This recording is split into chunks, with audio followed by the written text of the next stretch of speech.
cmpradio.net. It's the station.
Hey, what's going on, everybody? Welcome to Talking Black Podcast. I'm Tony. I'm Aaisha. We are your hosts.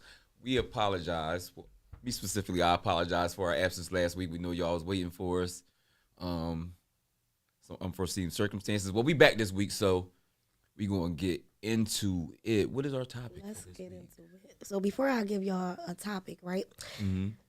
I will give you, I would say, the episode's title, and today will be environment or experiment. And that is speaking on how we view our environment as a whole. So before we get into the topic, right, you know what we're going to do? That's that icebreaker. Yeah, let's get it. into them icebreakers. So first thing first, what did fun look like when you were growing up? Fun growing up to me was, oh man, it was, I think if I had to put a word on it, it was like kind of like freedom. Them days where you was like, just go ahead outside. You know your limitations, though. You know where not to go, where, don't go, whether it was don't go off the block or don't go this far or check back in. But it just was like being able to walk out the door. Did you know your limitations? Yeah, I definitely did. All right. I definitely did. Some of us did. We gonna push them, though. We was kids. We gonna push them. I mean, as long as they ain't find out. But so fun looked, I guess it looked different in different situations. Like it was, like I said, it was going outside, kind of enjoying your friends and being able to walk up and down the block and go to the store. And it also was like hanging with your favorite cousins or your cousins in general, whether it was riding bikes or just playing video games. You had a dope childhood. Yeah. Yeah, I did. A little bit.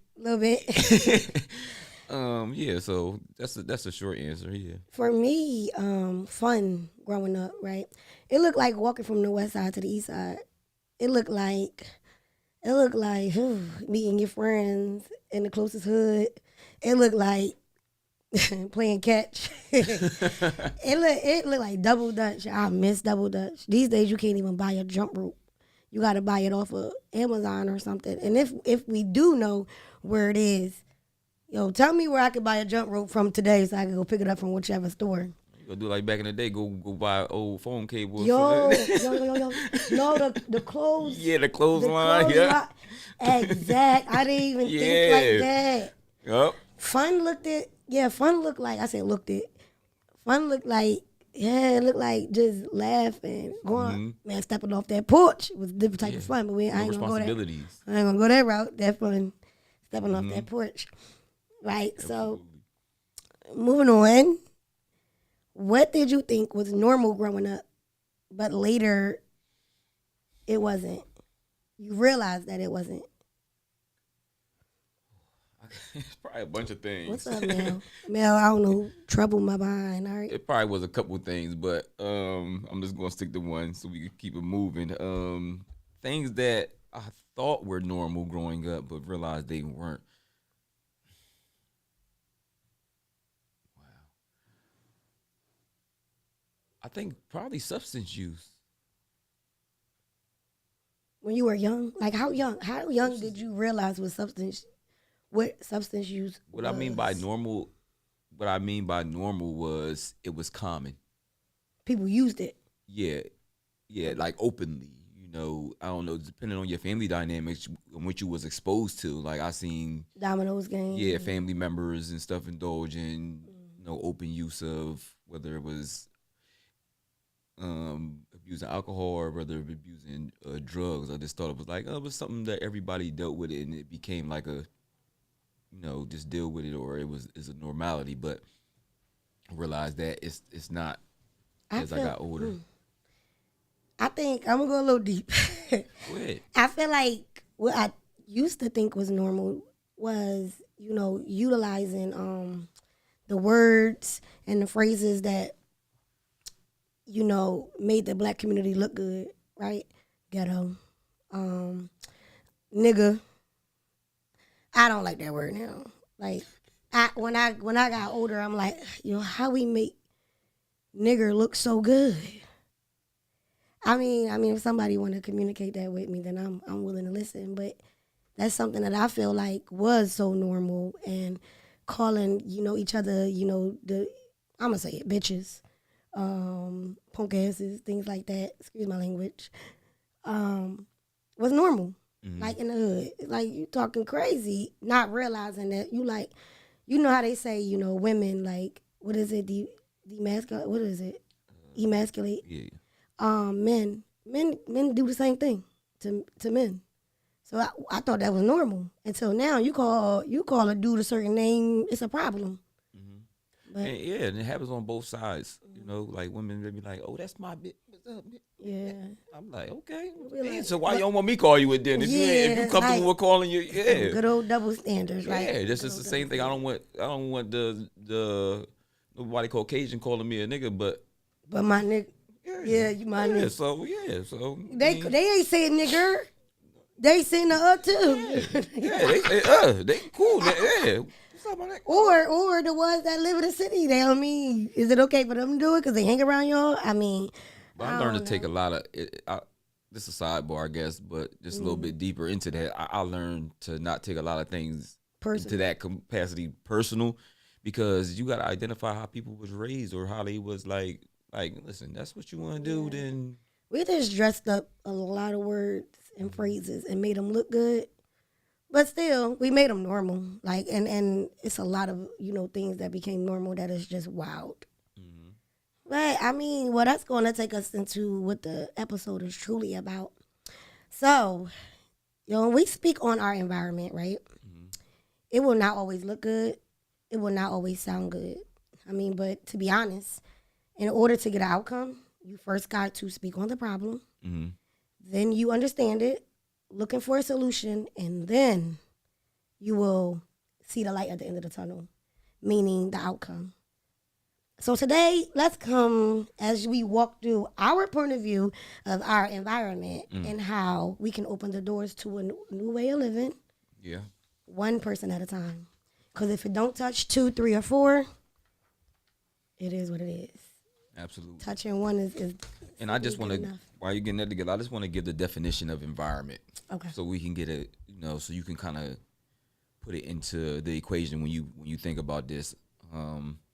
It says the definition of environment is the circumstances, objects, or conditions by which one is surrounded, the factors and influences that affect the growth, health, progress, and functions of someone or something.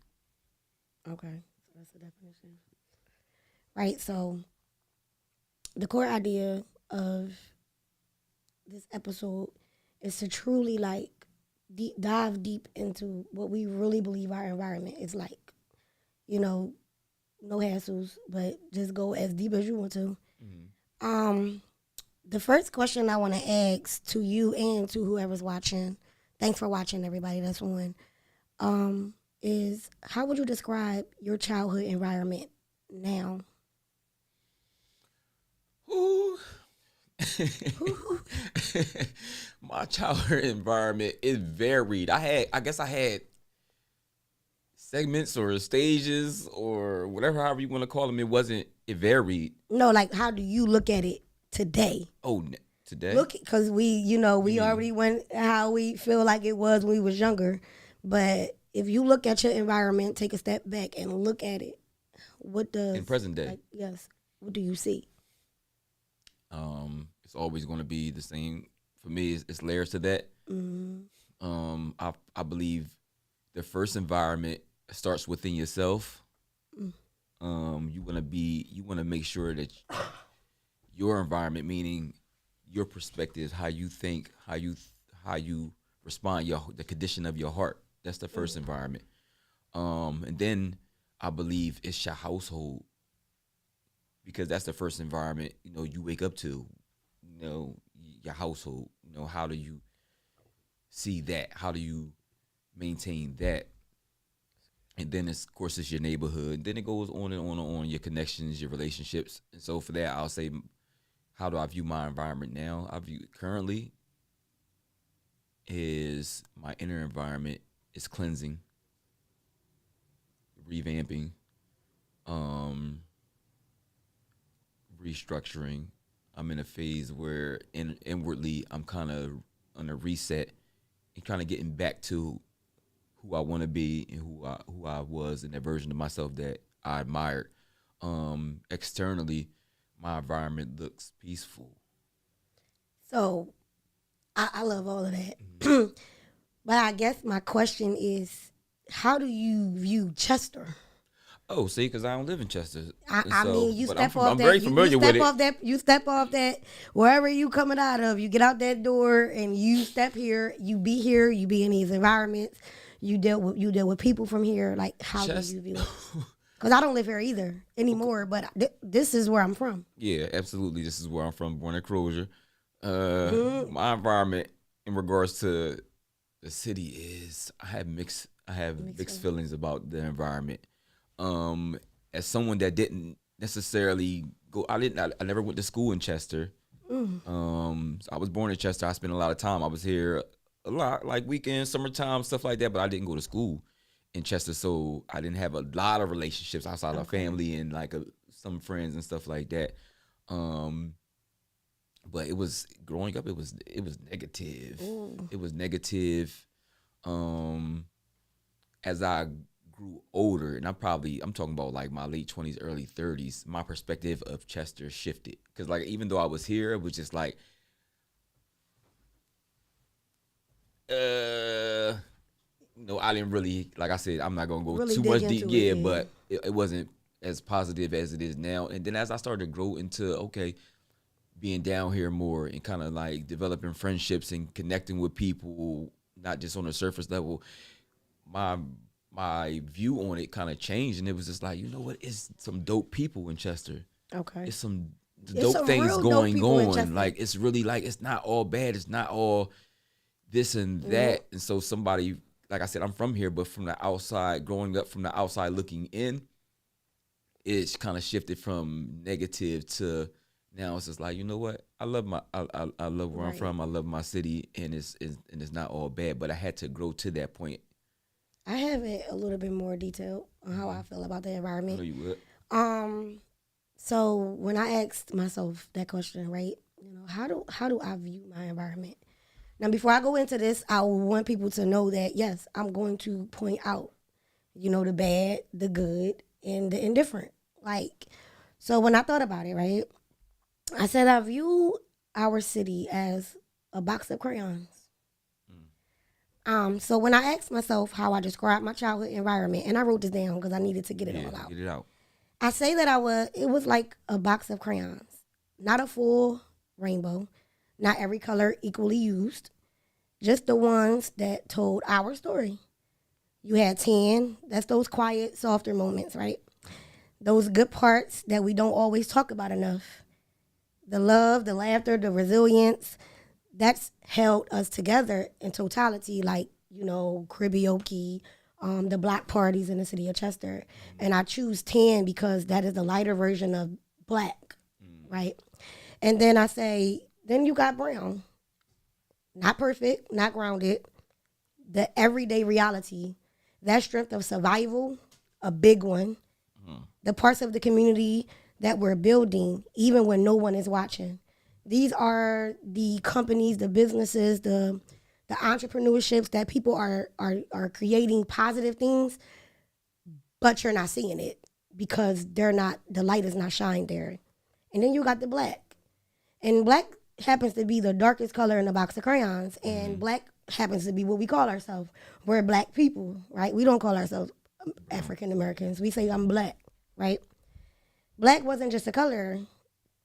Black was the weight, the pain we carry, the trauma we normalize, and the things we saw so often that we stopped questioning it.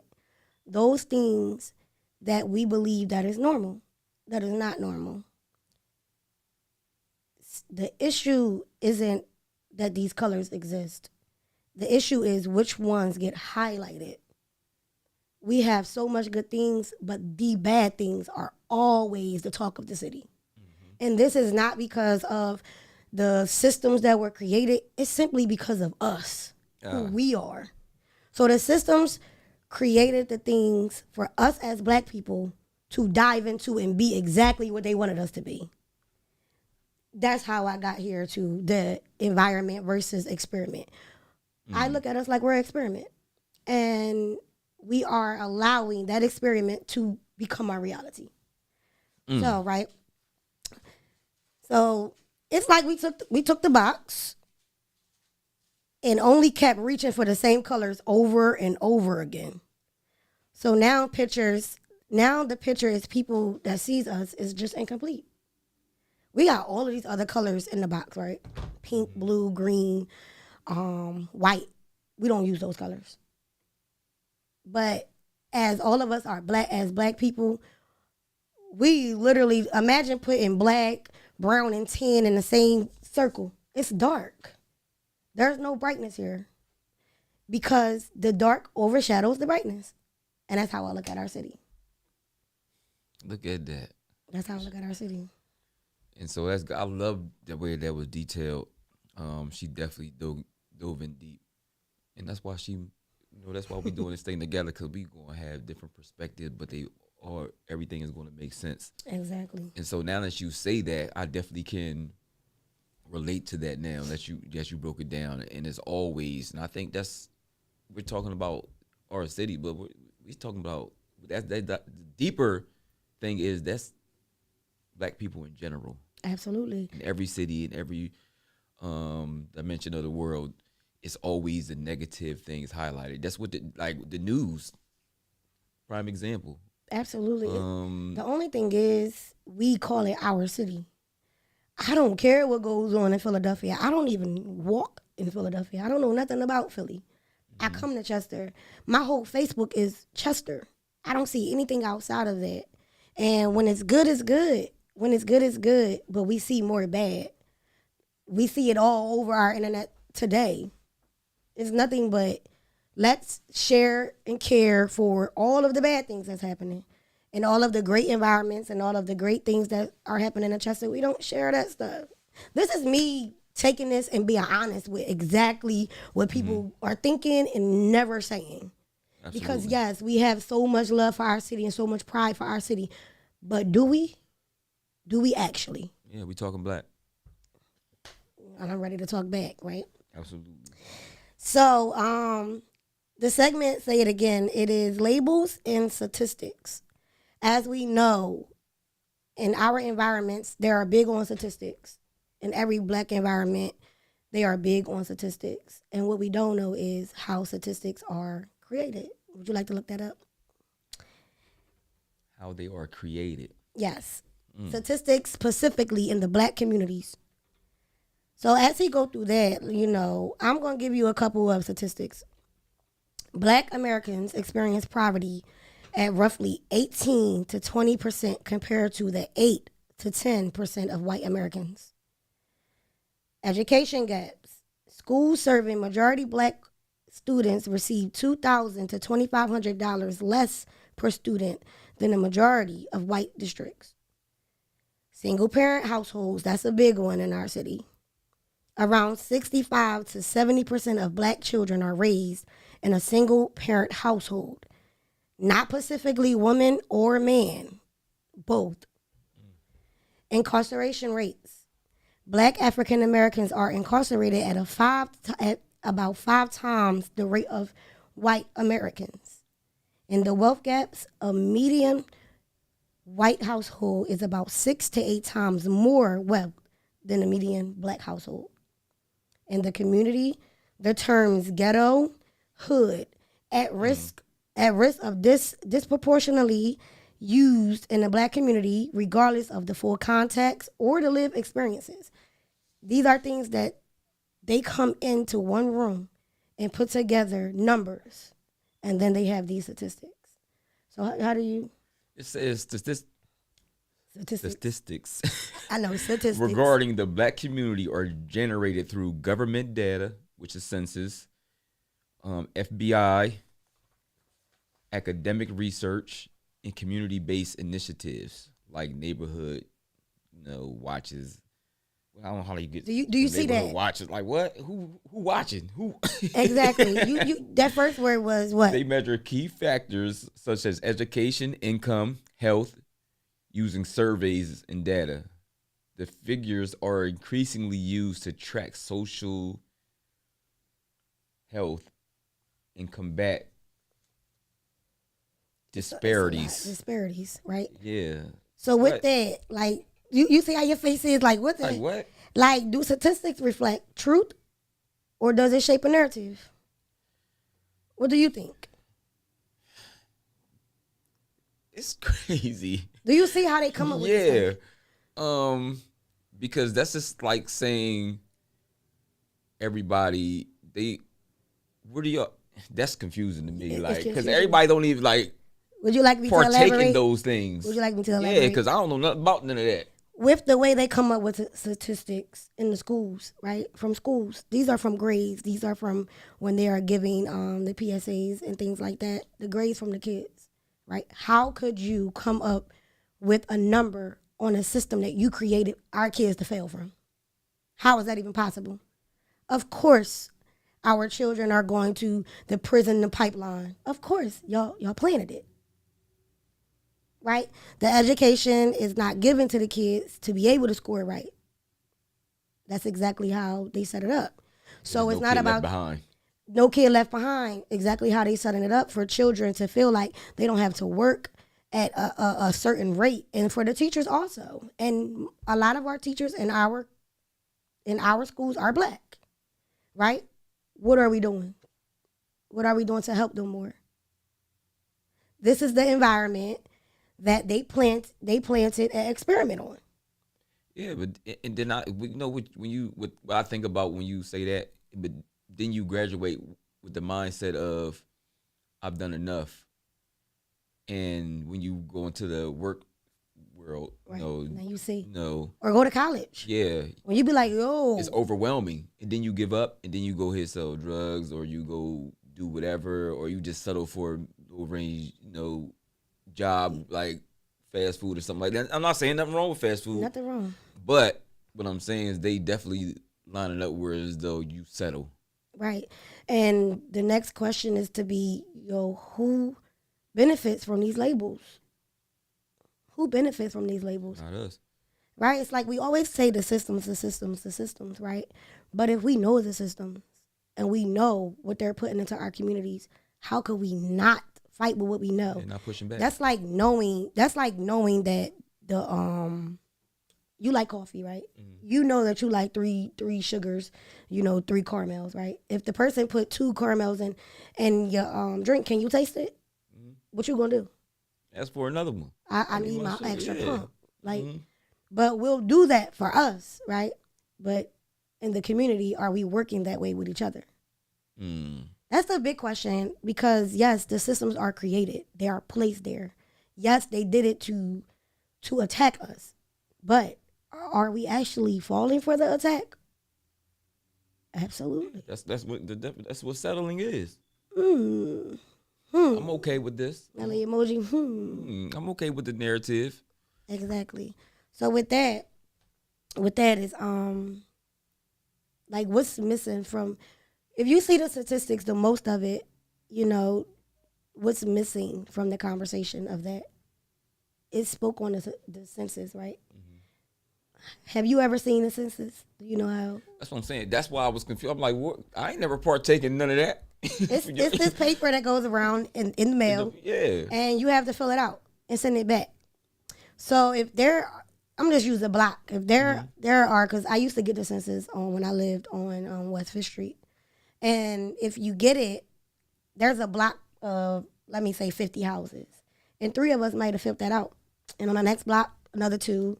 On the next block, 1. Most of them are senior citizens that actually have the time and the patience and actually care about the city that does it. This is where they're getting these statistics from. And that's what I'm saying. That's why I'm just like, who filling this stuff out? Because people get that in the mail, they throwing it out, just like spam mail to them. They not filling that out. It's really important. It's really important, right? But then, those senior citizens might be the ones who have the lower incomes and things like that. So we're looked at and put on the map at, we have nothing. It's too many. First of all, we got brains. Black people got some of the most powerful brains. Absolutely. We have been the help of these people. I think. I mean, this is a big one we don't really talk about. We don't talk about stuff like this. I think, or I believe, from my perspective, is the biggest. If I had to sum it up, the biggest thing is the problem with the unity. Absolutely. It's always a dog eat dog world amongst us, and I know this is a hard conversation because our community, a lot of times people don't want to hear this, and it's stuff that they need to hear, but it's always a competition. Like, you can't, like if you're a restaurant owner, you go visit another local restaurant, you're not, you secretly going not to support but criticize or kind of like judge, and then you take it back and you say, their chicken ain't as good as ours. And you're in your environment. Yeah. This is all in the same city. What are you teaching? Like, what are your motives for doing that? You gotta really ask yourself that question. Like, why are you downplaying someone else's establishment like it's like the one up yours? Like, why can't we all get money? Why can't we all support, or even say, hey, in a loving way, hey bro, hey sis, you need some seasoning. This is that. And it's like, or let's do some stuff in unity together. Let's throw a block party in both of our businesses, kind of like, or it's like, I don't want to. No, but they go in there. Go in there, and as a customer, I'll ask, what's the best thing on your menu? Those people know that this is the best selling item, right? And if I feel like I ate the fish that they say wasn't the best selling item, I mean, well, to me, it's not that it's not seasoning right. Like, it's not seasoned right. It may need to be fried a little harder. Yeah. Like, just give, like, this is what it is. But that's twofold though. You know why? I only can speak because I come from that side. I come from the hospitality, and restaurant business and industry. Is that on the other side? It's got to be. I'm talking about the criticism and the ununity. But on the flip side, if I go to my brother and my sister and I say that, they got to be able to receive that as well. So it's both ways. The people are not able to receive criticism or receive those things in love. They're always like, they just trying to be hating, or no, I'm not. I'm gonna continue to do it my way. It's always a backlash And so it's like give and take. Like you got to be able to go in love, but you also got to be able to receive in love. And I think that's where we are. We take the hit at. We definitely. That's where we take the hit at in the unity. Nobody wants to. Everybody's trying to one up somebody else. Absolutely, and that's the biggest thing. And with all of these things being placed in our communities, yet we are the biggest problem that we need some fixing. And that's why I always say, like, it's crazy because, you know, I've been incarcerated and I know plenty. So that being said, I know plenty of other people that have been incarcerated. And I've been a part of different groups or support groups or whatever case may be, or organizations that help people in those predicaments that's coming home from jail, whatever the case may be, or re-entering into society. Right. And it's just like they hold the light so much to the issue. Oh, this is what you did. The opportunities are decreasing. Listen. That's another system that makes you walk out like as if you're not going to ever be nothing. Yeah, listen. But I'm going to help you. I know plenty of people, including myself. I know plenty of people. I know people that did years and years. Ooh. That they are homeowners, business owners, steady jobs, families, all that kind of stuff. So that it's even myself. I've took my hits, of course. Right. But I didn't let those things define me or dictate me moving forward. So I shun the excuse of I have a record. Like I really don't. I don't have a sense of sympathy for that statement because I've seen it in action. Felons, right? Multiple. I'm not talking about no ranky felons that have come home and has reestablished themselves in community, and not use that as an excuse and not let their environment dictate or their mistakes dictate who they were moving forward or what they were able to do. And that's the big thing. Like I would say, independent thinkers is what's needed in our community. Like it's not about you versus me, us versus them. It's literally like, what can I do to make my community better? And the next, and the next, and the next. And then we meet up in the middle because no one is going to do nothing the same. It's never going to work like that. But is our goal the outcome? Are we all in on that? And I think it's a power struggle too. Everybody wants the credit. Everybody wants to be the big dog. We can come together. I started it. Yeah, they want the light to be shined on them. What is it? Oh, my sister said this the other day. What is it, David? Hold on, is it five? David Ruffin, or that's not the 5 heartbeats? Who is it? That's the Temptations. I'm David Ruffin. Like, ain't nobody come to see you, Otis. Nigga, like Eric, come on. I just said the word that I normalized. Yeah, that's why I respect Otis. I watch that movie at least once a month. That's why I respect Otis. He said, "Ain't nobody bigger than the group." Anybody? Ain't nobody bigger than the group. Everybody believe that they bigger than the program. And that's the issue. Like, that's the real issue. I'm not bigger than my program. Gotta take it away from me in a second. I'm never going to be bigger than a program, ever.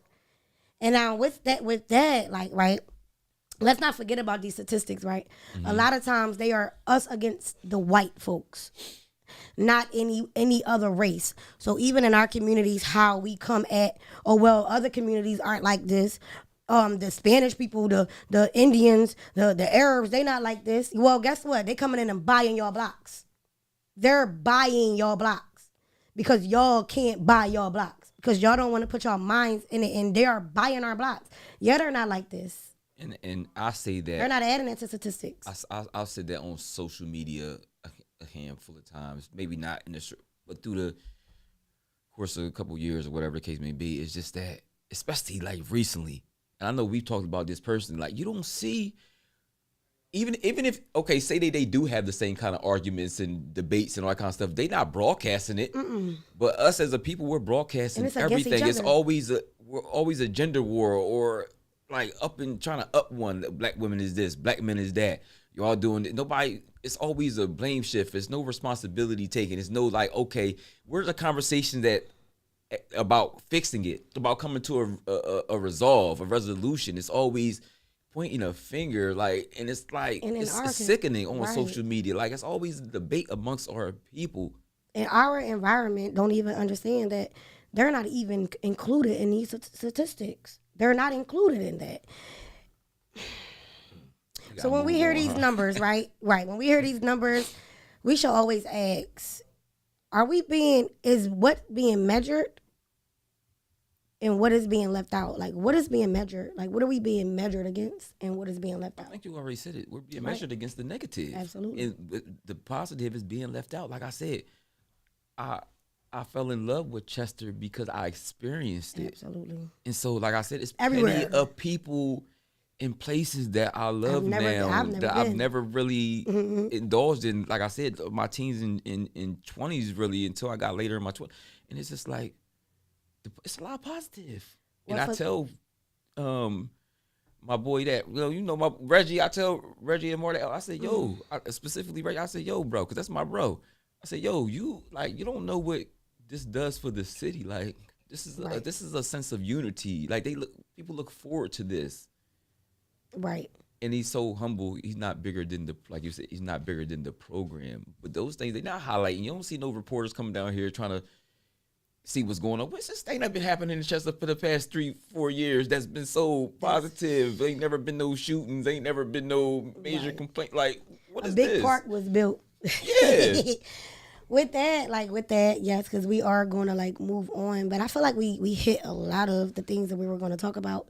And the no feelings, just logic. This whole conversation was just logical, right? This is no feelings attached. Like, I don't have a business in the city of Chester that is not getting supported or anything. This podcast, whether it gets supported or not, it's still going to be done. Absolutely. And it's going to hit who it needs to hit, and who it doesn't, it wasn't meant for it. And I'm cool with that, right? So you can breeze through. Like, you feel like we need to talk about something from no feelings and just logic, because I feel like we hit everything. Yeah. With that, I feel like we hit everything. The conversation be going. With that. Yeah, I'm gonna go with your flow. So our next segment, do you know the infamous Beyond the Bars? So for today, with this tough conversation, I feel like it was real light, but tough conversation. I chose a song that the awareness through culture, right? And the song of my choice was Kanye West, You Can't Tell Me Nothing. You can't tell me nothing.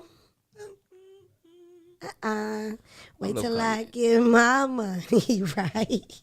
And you can't pull tell me nothing. Yeah, I gotta pull up the lyrics because I know the song, but I definitely need to visualize it. And you can't tell me Kanye nothing, West, You Can't Tell Me Nothing.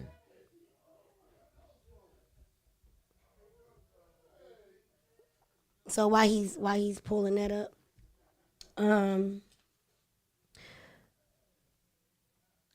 He's the first line is outrageous from the rip. He said, I had a dream I could buy my way to heaven. When I woke, I spent that on a necklace. I told God I'll be back in a second. Man, it's so hard not to act reckless.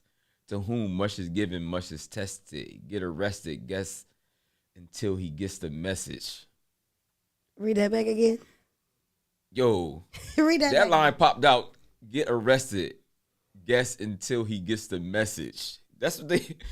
I feel the pressure under more scrutiny, and what I do act more stupidly.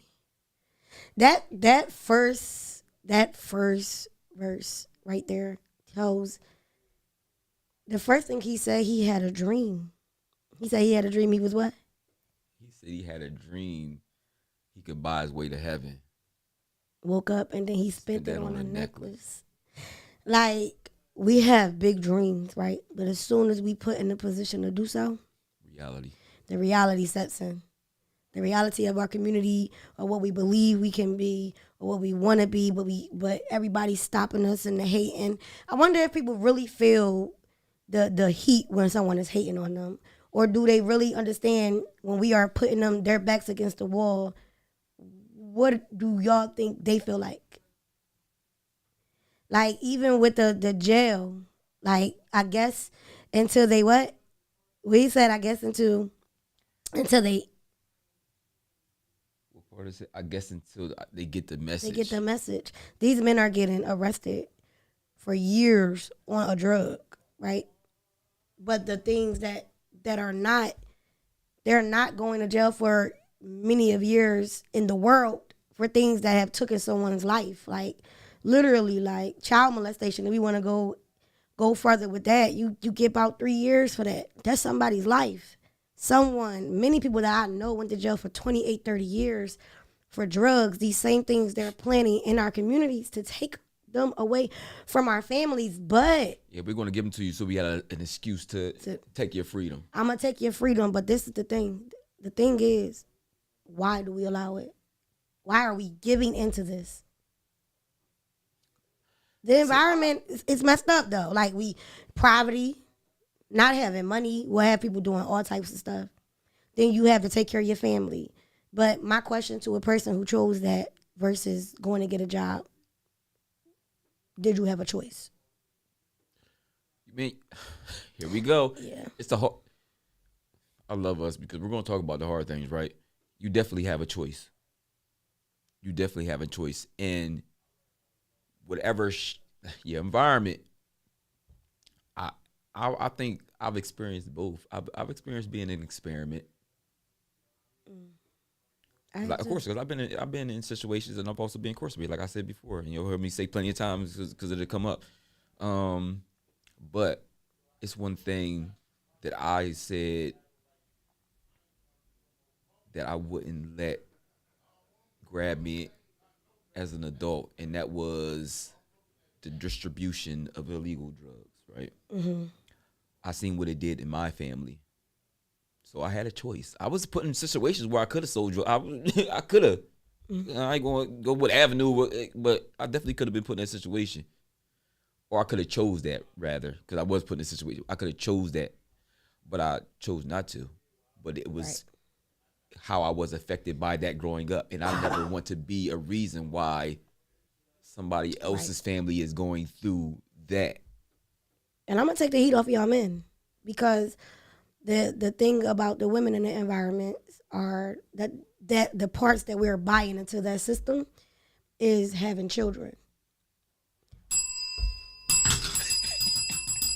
I'm not letting the women off the hook, right? Having children, we are consistently making bad decisions when we're bringing people into this environment.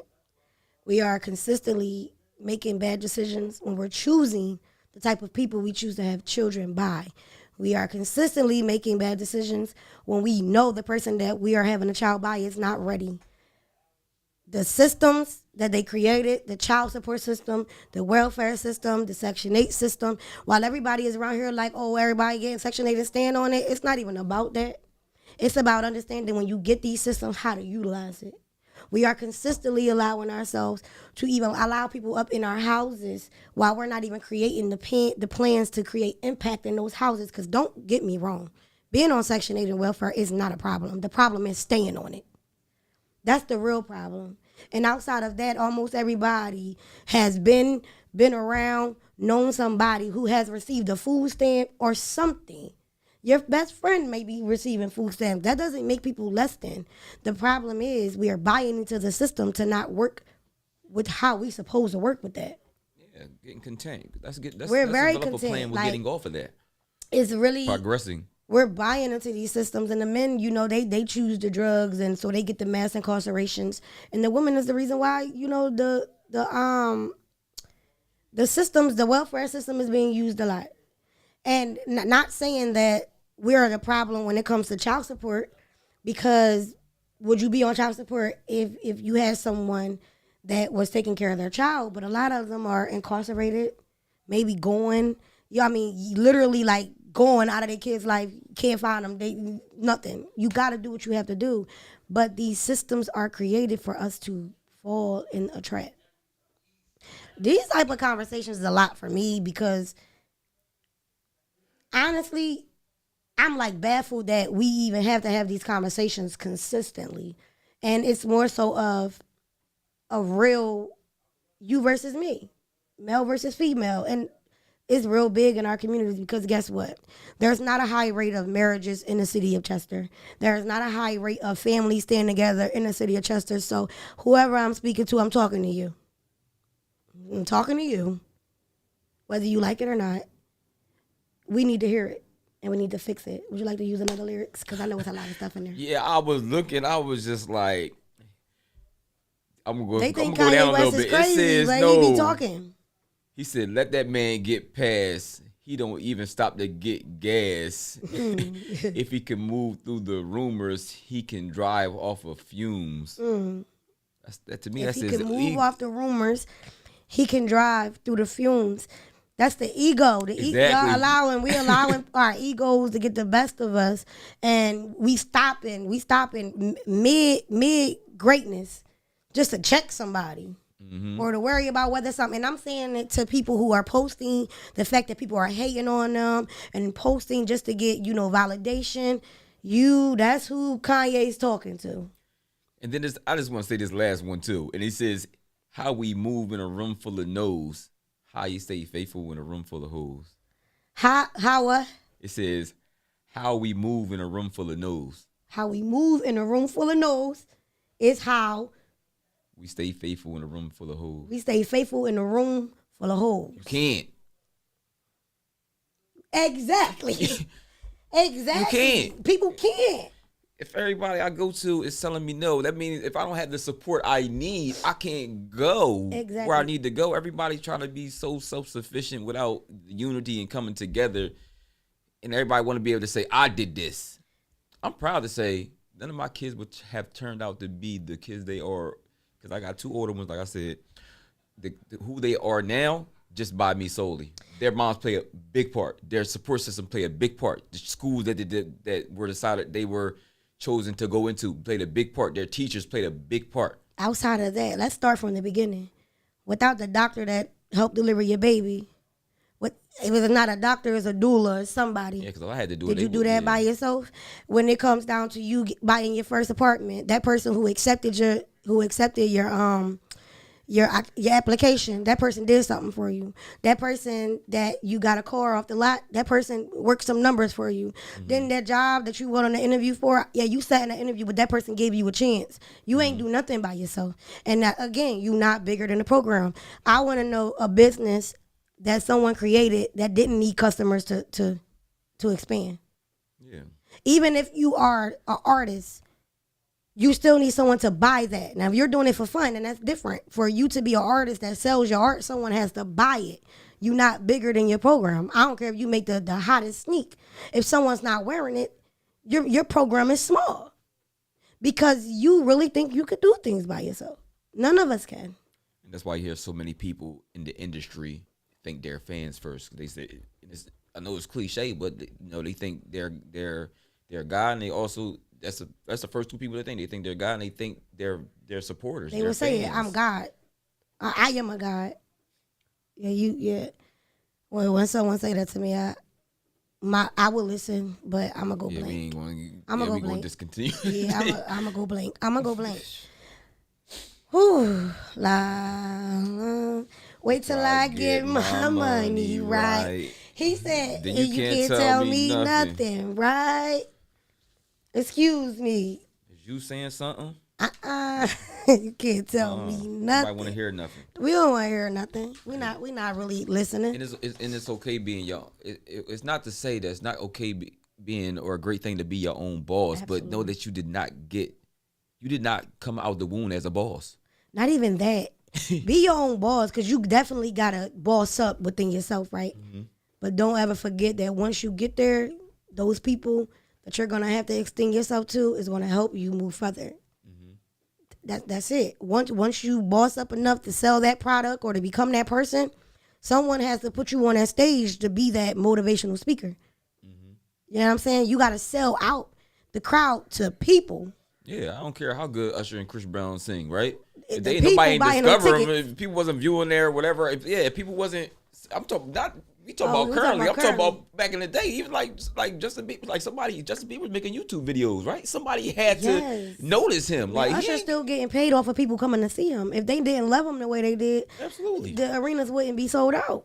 Yeah. It's for the people, but And it's a sidebar. Stop listening to them people, man. huh? I'm just saying, it's a sidebar to the people, man. Stop.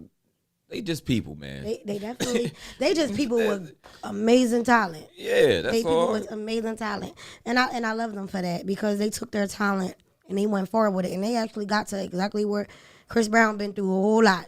Look at him now. Look at him. I'm getting They, paper. they thought he wasn't gonna come back after that situation. He said, "Look at me now." Hey, Yeah, like stop what? playing. And he ain't Even never Usher go on been the through a interview lot. and speak on nothing. Never spoke on nothing. He's never spoke on the fact that people try to destroy him because of a mistake. because he ain't the one that Kanye talking about in that room full of no's. Nah, he ain't in that room. He did his thing, and that's another black man to a black woman from a black woman to a black man. I'm proud of him. Every man that does it. Whew. So, I just want to ask you this question. Mm-hmm. How did your environment shape your mindset around money and success? What is success? That is a good question. How did your environment shape your mindset around money and success?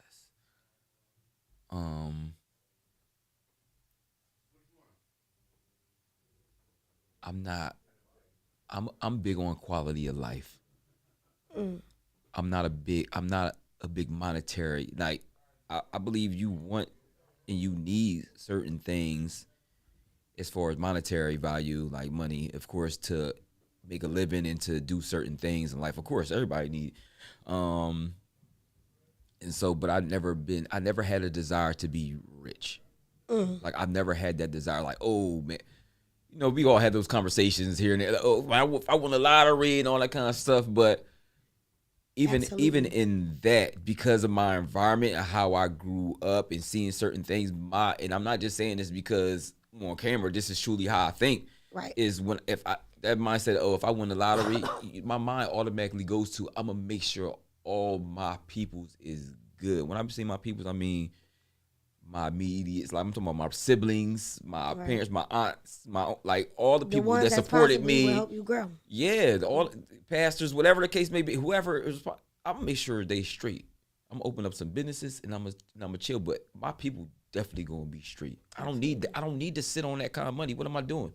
I'm gonna make sure I'm comfortable, and I'm gonna make sure the people that surround me is comfortable. You know what it's brought me to? Because since we talking about black communities, and it's not really, I don't even have to answer the question, right? Because I feel like people that know me understand, and people who don't know me, success to me in a nutshell is simply doing what I love and it pouring out to others and them doing what they love. That's success to me. Success to me is just really, really simple. See, I answered the money question, but you definitely, I don't even have the answer because that's my same mindset as success. It's not who got the biggest or the best. It's about my impact. Yeah, I ain't even looking at nobody else's bag. What's your bag gonna do for me? And we said that in the car. What's your bag? What's your money going to do for me? You cannot compare. You just can't compare to someone else's lifestyle. Like, you can't compete or you can't compare. That's what Ho say? What you eat don't make me shit. Right. Hov also said, no matter what type, where you at and what type, you still a nigga. you still that. We all still there, right? At least that's what he was saying. How the world views us. Mm-hmm. The world views us like that, and so we shouldn't view each other like that. Yeah, we just gotta be better. Ooh. All right. Oh, it left me to ask you that question, right? Mm-hmm. So, you know, back in the day, that our people went through slavery and all of that, you know, horrible things that they went through. I asked a question on Facebook maybe about a week ago. If we were finally granted 40 acres and a mule, what would you do with it? We're not talking about literally. Not literally, but I mean, I'm about to say I ain't doing no mules. No, you know what? Do you know what 40 acre and a mule is, or do you want to research? Go ahead, elaborate on it. Research it. I love when you look it up. You like me? That's my thing. Okay, that's your thing. 40 acres and a mule. Okay. What's 40 acres? A lot of people don't even know what 40 acres and a mule is. I mean, a lot of us act like we know some stuff, but Yeah, because this be like I'm saying, some things we say 40 acres and a mule refers to the failed promise of land, distribution to freedom, enslaved people after the American Civil War. So basically, after the Civil War, they supposed to give our people some land So and we're supposed to stuff. give 40 acres. Give me and what you owe me. A mule would be whatever the thing that we need to create, success out of that. Oh, like kind of like they do. Say somebody foreigners gave me a now when boat. they come in the U.S., they Yeah. kind of give them business grants and all Yeah, that they kind of give set me a them up for grant, yeah. success and all that kind of Things stuff. like that. Like they could give me. They say if you teach a man how to fish, then he'll feed his family forever. If they gave me my 40 acres, give me what you owe me. Now this is really a question about how we really view our environment. It depends on how people answer it, because you'll be surprised. I mean, you can answer it, or I can give you the answers that I've received. Yeah, you go ahead. Right. So for me, I'm about community, right? Mm-hmm. But I did have some people. I walked the streets and asked this question. Some came to me and said, "Well, I will sell part of it. I will use part of it for my homes, my family, and I will grow fruits, vegetables, and things like that, for my family." That means you'll sell it, right? You'll sell that part. Never communicated to me who they're selling it to. That person could, right on your 40 acres, now create the biggest drug plant ever. So even with that that 40 acres, we're still becoming a reckless community. Right? Then you have other people that they're going to work with their community, their community, the people in their community, and bring them together. And we're going to create plants, and we're going to create businesses. We're going to make sure our people is housed. We're going to create housing for our people. The most answers I got is I'm gonna do something for myself. I'm gonna make sure I'm good. I'm gonna make sure my family good. But yet, even if we do that, me and my family, if I make sure my family good, then the rest of the community is still doing the same thing that we do today. So if we were to get that 40 acres and a mule, are we changing something? Or are we just recreating what we already got? Those crayons in that box they use over and over and over and over again. We use the same colors, because mostly, every grass is green, right? And all the mud is always going to be brown. And the sun is going to stay yellow. There's crayons in that box that you will never use, simply because you don't want to take those crayons and scribble nowhere else, because you don't want other people to have what you had. So even with that 40 acres and a mule, what would we do with it? If we already don't have the mindset of coming together, creating something great. And that's what when you said it, that's what I'm thinking about. Because if we all got plots of land near each other, and I'm the only one doing something positive on my land, it doesn't even, the effect of it is minimal. Somebody go grow some crazy stuff on that. Yeah, that's what I'm saying. Everybody ain't got a good mindset. I mean, that's okay. But if multiple people come together and grow the city of Chester, man, it's undeniably something is going to work. You're not going to get everybody to do so. That's not realistic. But one thing about our community, they hop on the bandwagons. If one person doing one thing, another person doing one thing, and they doing it, then they gonna do it. And this thing hot, we gonna go there next week. If that's next month, we gonna go there. Everybody on the microphone at karaoke, you didn't see that in the beginning. Everybody was on that mic. Why? Because somebody did it first. They call me Mr. Karaoke, so I ain't gonna Somebody say that. did it first. But no, I definitely. How absolutely. do we not think like that? It's about getting from potential to progress to fruition. Do you believe that all of us have some type of potential? Yeah, for the better or for worse. It's never just cotton candy over nowhere. It's always, when you go to the music park, they got stuff they got popcorn. Yeah. They got cotton candy. They got you want some sweet or savory. And so I feel like everybody has the potential to be worse than they are, or better than they are. But you have to choose that, and you have to put in the work to get to that point. Now, with that, do you have any takeaways for the people from this big conversation, my takeaway is, to be honest with you, my takeaway is we got work to do. And I have work to do. I'm gonna speak for myself. I have work to do as an individual. Right. And unfortunately, that's really all I can worry about right now. Absolutely. You gotta get yourself right. It's my environment within me. It starts one at a time. And the effect I have on people that I have direct communication with or effect on, which is my kids, my family, and the close ones. But even if everybody go that route, they all fixing themselves. By the time they finish, we'll be ready to do it together. Exactly. That's because that's where it starts. So I respect that you kept it there. Like you stood your ground on your 10 toes. And that was our first segment. Michael Yeah, Jackson, Man in the Mirror.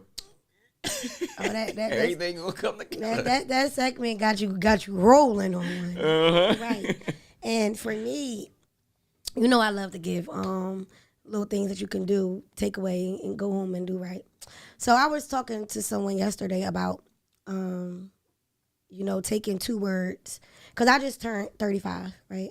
And my slogan was, halfway to senior citizenship. And my reason for that was I'm actually looking forward to becoming 65. I actually wouldn't mind if 65 was the age that I made it to and God took away from me, because my 30s are my self-awareness and my rebuilding. And my 40s are going to be, planning myself, putting my kids in the positions they need to be. And the 50s are we just selling. That's my kids' growth. By the time I'm 65, my 5-year-old will be 35, the age that I am today. Right? And we put old in a circle, and we did some lines, and then we did not, when the adults say 40 years young, we did years young in the other circle, and how your mindset would expand if you say you 35 years young. Right? I still have it. I still have the time. I still could do this. I could do that. These are the positive things. When I call myself old, it's tied to laziness. I can't move. My body hurting. I'm stuck in my ways, things like that. But with this conversation, I would say circle potential, right? Circle progress. And see where you come from, like where you go at with those two. Because in all honesty, the reason why our environments are the way they are is because of our mindsets. Absolutely. Broke is a mindset. Now you have poor. Poor is you have less than, right? Mm-hmm. And yes, we do. And the level above that is poverty. And it's okay. We working with something. If you can pay your bills, be thankful. But broke is a mindset. Because broke is when, like he said, he had a dream that he could buy his way to heaven, and then he woke up and went and bought him a necklace. And go as further with him, even with the song All Falls Down, it all connects. Mm-hmm. Being self-conscious. Yeah, that was a good But one. we gonna carry on. We gonna carry on.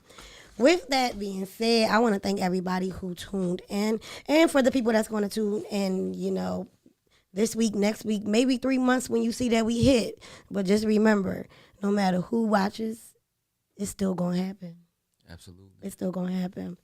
So environment introduced us to something, but did it not define us? Where we were is not who we are, but if we never question it, we will continue to recreate it. Absolutely. So you could take us out. And that, my people, is talking black.